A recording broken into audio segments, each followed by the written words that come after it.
record highs since the election. So 68 days, we hit all-time highs. We're right there now. And the average 401k, and that's despite the conflict.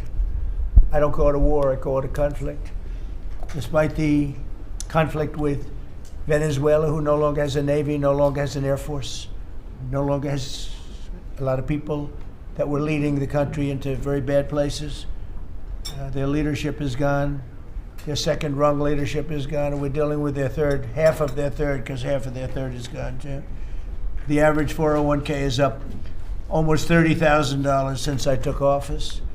So the Americans are benefiting working today. We have the most working, and we have 401ks at their all-time high, highest they've ever been.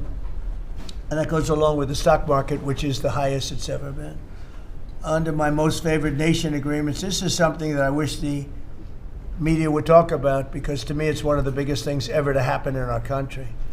Certainly as to medical, anything having to do with medical, because drug prices, we're delivering record-setting discounts on prescription drugs with price differences of 400, 500, and even 600% at the TrumpRx.gov. We recently added nearly 1,000 low-cost generics to the website. So we have drugs down 400, 500, 600%. Now you could say 80, 90, 70, 60, 50% if you want. There are two ways. It depends on the way you ask the question. But a pill that would sell in Germany or in, let's say, in London for $10, we're selling for here for $130. And I got the countries to all agree. Otherwise, they would have had to pay big tariffs.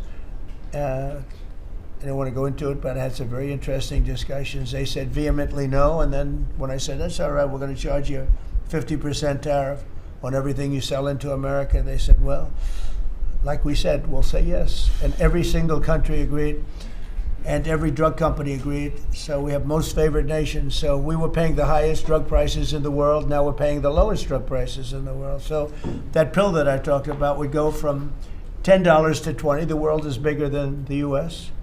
Hard to believe, but it's true.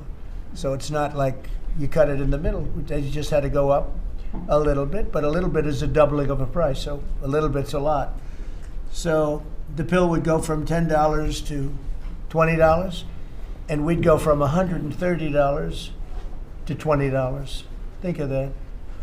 So we would get, if you remember, some of you were at the news conference I had in my first term where I got the prices down 1/8%, 1/4% my first term. And I was so proud of it because drug prices hadn't